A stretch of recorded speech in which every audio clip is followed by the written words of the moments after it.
Assalamualaikum warahmatullahi wabarakatuh. Jadi hari ini kita akan belajar tentang regresi sederhana.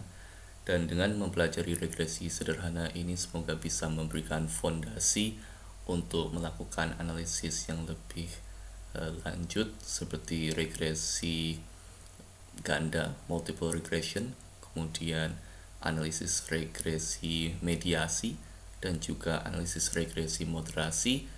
Bahkan beberapa konsep dalam regresi sederhana ini mempersiapkan kita untuk memahami beberapa konsep untuk SEM atau Structural Equation Modeling. Jadi mari kita perhatikan sejenak materi tentang regresi sederhana atau simple regression.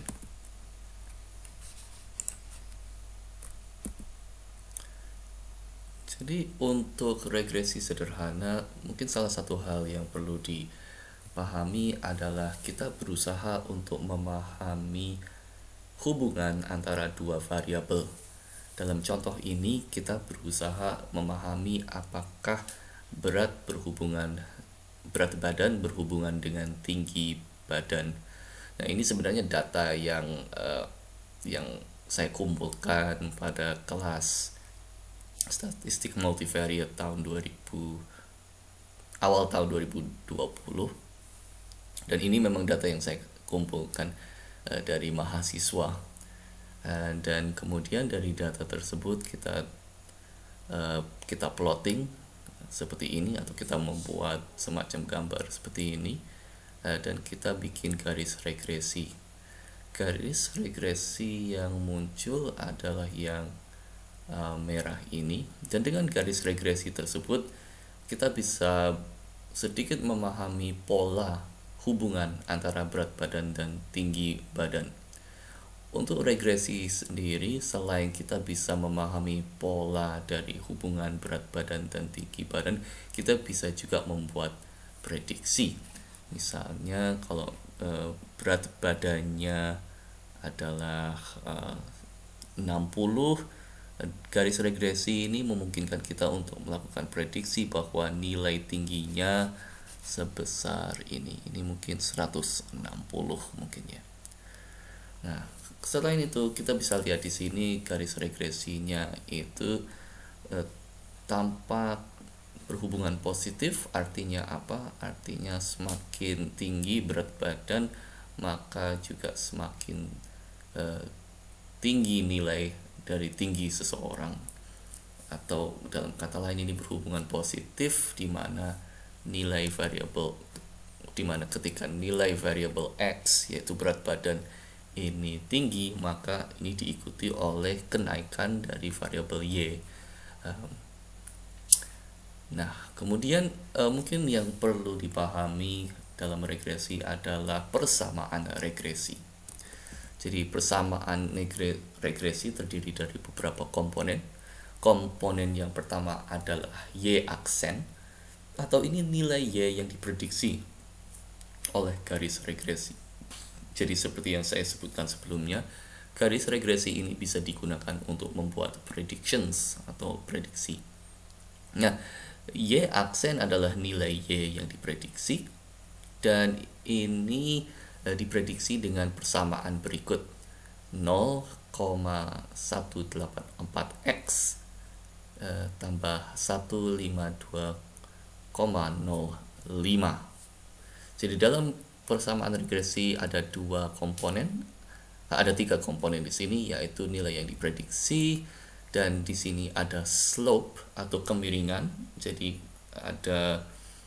dalam persamaan tersebut ada x-nya itu sebelum x-nya itu kan ada angka 0,184, itu nilai slope atau nilai beta atau nilai kemiringan. Semakin besar kemiringannya, maka semakin besar hubungannya. Mungkin itu yang perlu diambil. Kemudian ada nilai intercept. Nilai intercept adalah nilai Y aksen ketika x-nya sama dengan 0. Jadi kalau kita lihat di gambar ini, x sama dengan 0 atau berat di sini adalah x, nilai 0 di sini. Nah, Y aksennya berapa? Nah, kita lihat di sini. Nah, ini intercept atau nanti dalam SPSS sebutannya constant. Jadi ini nilainya berapa? Di sini nilainya 152,05. Jadi kalau kita lihat di sini ini nilainya 152,05. Jadi jangan lupa ada 3 komponen. Ada nilai Y yang diprediksi, ada slope. Jadi ini nilai betanya atau nilai kemiringannya atau besar hubungan antara berat badan dan tinggi, atau nilai besar hubungan variabel X dengan Y. Kemudian ada intercept. Intercept merupakan besar Y yang diprediksi ketika X-nya 0. Ini beberapa komponen yang perlu diingat dalam regresi sederhana dan juga untuk regresi yang lebih kompleks yang akan dibahas pada pertemuan berikutnya. Dengan persamaan regresi tersebut kita memperoleh Y atau nilai Y yang diprediksi. Jadi jangan lupa bahwa tadi itu Y yang diprediksi oleh garis regresi. Namun ini belum nilai Y yang sebenarnya. Karena ingat, kita menggunakan garis ini untuk membuat prediksi. Prediksinya bisa mungkin keliru karena ada selisih antara data yang sebenarnya dengan Y yang diprediksi. Nah, seperti lihat di sini, ini garis regresinya itu adalah Y yang diprediksikan, dan data yang sebenarnya adalah yang biru-biru ini. Kalau teman-teman perhatikan, ternyata ada selisih. Jadi misalnya untuk yang nilainya mungkin yang ini ya, nilainya mungkin ini nilai 70-an ya. Nilai 70-an di sini mungkin 160, tapi yang biru-birunya di sini kan nggak pas di 160. Jadi ada selisih. Nah, jadi untuk mengetahui skor asli maka dibutuhkan skor yang diprediksi ditambah dengan error. Jadi kita mengakui bahwa garis regresi tidak sempurna dalam memprediksi nilai Y, dan ada error, ada kesalahan dalam memprediksi. Jadi error adalah perbedaan antara skor asli dengan skor yang diprediksi seperti yang saya tunjukkan sebelumnya. Dengan itu maka perlu diketahui 3 komponen utama atau 3 penyimpangan yang muncul. Yang pertama adalah Y sama dengan ada 3 komponen utama, yaitu mean, slope, dan error. Dan itu nilai Y. Nilai Y adalah sama dengan mean tambah slope tambah error. Jadi seberapa akurat garis regresi dalam menjelaskan data? Pertanyaan ini di atas berhubungan dengan pertanyaan seberapa akurat garis regresi dalam menjelaskan data penelitian. Dalam memahami ini perlu mengetahui beberapa istilah, yaitu total sum of squares atau SST, residual sum of squares SSR, dan model sum of squares atau SSM. Untuk yang pertama adalah total sum of squares. Ini adalah penyimpangan data asli dengan mean. Jadi kalau dilihat dari sini, data aslinya adalah yang bunder-bunder ini, dan ini 10 adalah mean. Total sum of squares itu mengacu pada penyimpangan antara data dengan mean.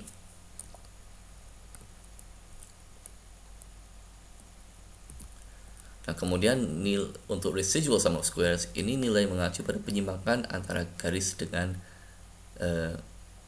mengacu pada penyimpangan data dengan garis regresi.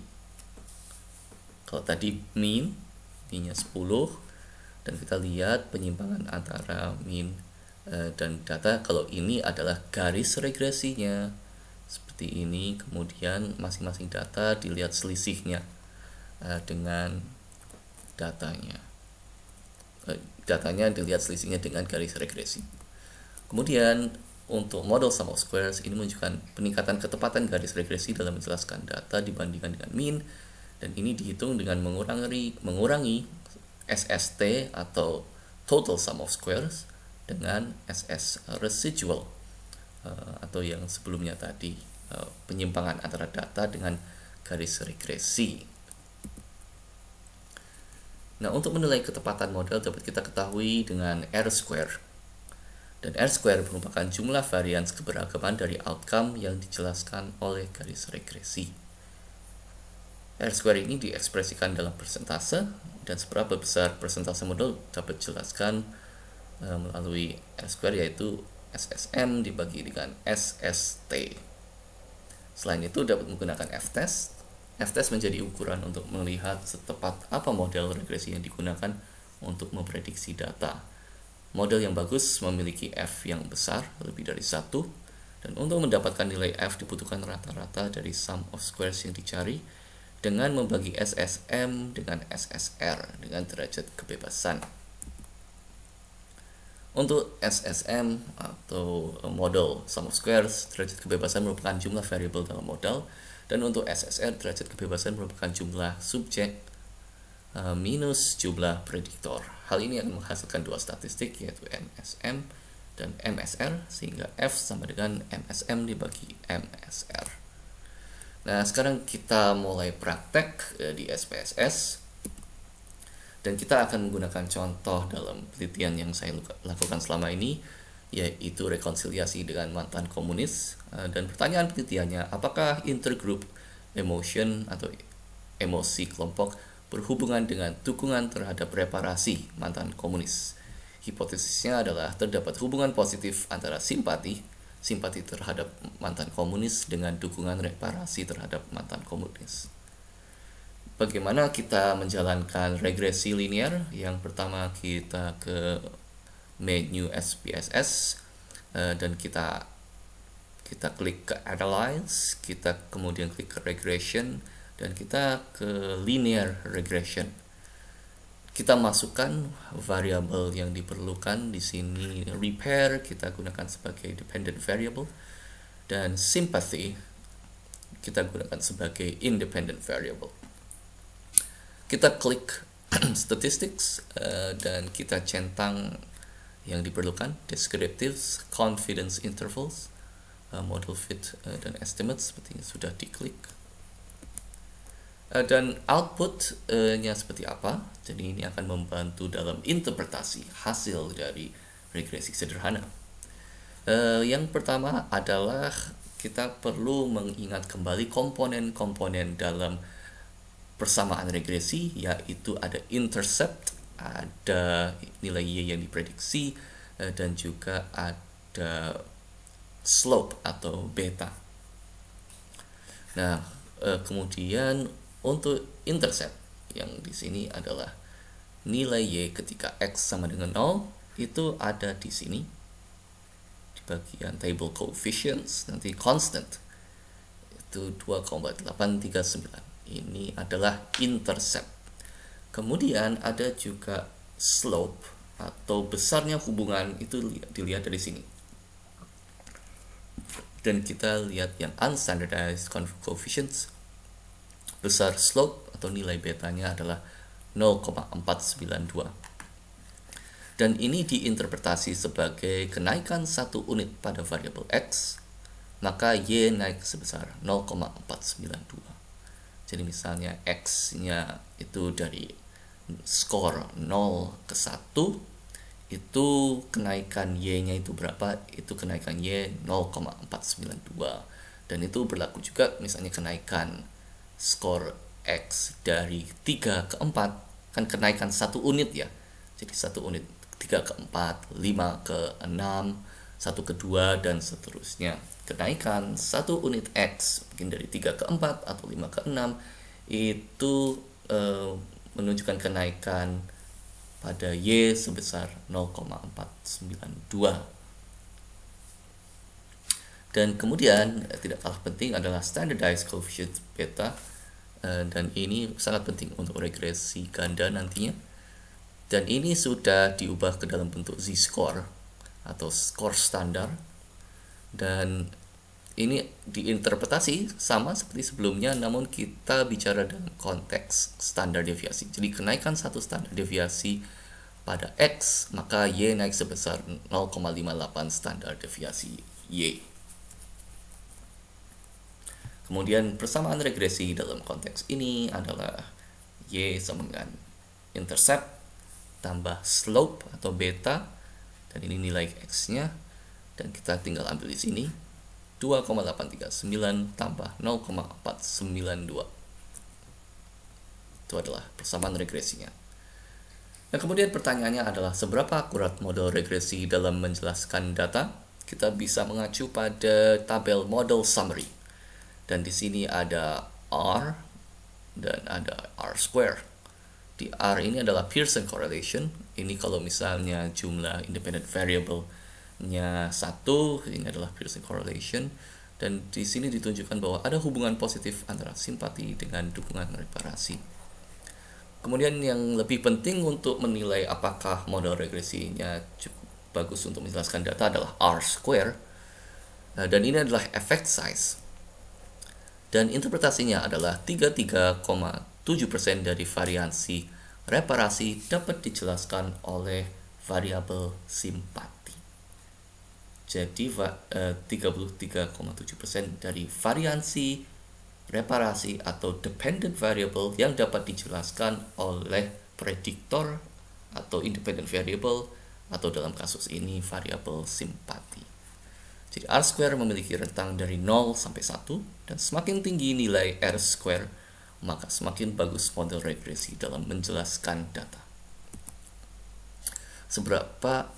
Selanjutnya kita bisa lihat juga F-nya. F-test menguji hipotesis nihil bahwa nilai beta atau slope-nya sama dengan 0. Nilai beta itu adalah besar hubungan antara dua variabel tersebut. Dan kita bisa menilai apakah ada hubungan atau tidak. Apakah hubungan tersebut lebih besar daripada 0, ternyata F-nya lebih besar dari 1, tapi apakah signifikan? Kita bisa mengacu pada kolom sig, yaitu p-value, dan di sini signifikan disimpulkan jika nilai dari P-nya adalah di bawah 0,05. Kita lihat di sini bahwa nilai sig atau nilai P itu di bawah 0,05, sehingga dikatakan signifikan bahwa kita menolak hipotesis nihil bahwa nilai beta sama dengan 0, atau kita menolak hipotesis yang menyatakan bahwa tidak ada hubungan antara variabel simpati dengan variabel repair.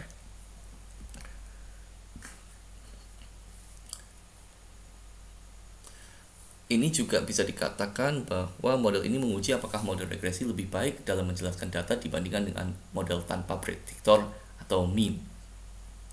Dan kita laporkan seperti ini, umumnya dilaporkan sebagai F 1,98. Nah, ini diambil dari mana? 1 adalah DF atau degrees of freedom, 98 merupakan residual, dan hasilnya adalah 49,77. Kita biasa menggunakan dua desimal, dua angka di belakang titik. Kemudian ya kayak ini 49,77, bukan 3 di belakang desimal. Kemudian P sama dengan 0,000. Nah, kemudian variabilitas dalam sampling ini baru satu sampel. Jika kita mengambil sampel lagi, bisa jadi hasilnya tidak sama. Karena hal tersebut perlu dilihat nilai T ratio, standard errors, dan confidence interval. Dan di tabel coefficients ini sejauh mana nilai beta akan berubah ketika dilakukan resampling. Dan kita bisa mengacu pada nilai T, di mana T adalah pembagian antara beta 0,492 dibanding dengan standard error 0,7, sehingga kita dapat yang namanya t-score atau skor T. Dan kita melihat apakah t-score-nya cukup besar untuk dikatakan signifikan.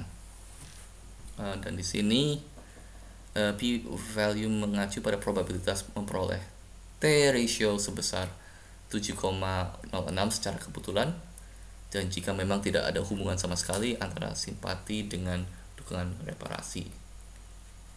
Nah, Karena P di bawah 0,05 atau probabilitas sangat kecil, maka dapat disimpulkan bahwa nilai beta tidak terjadi secara kebetulan dan ada hubungan pada populasi.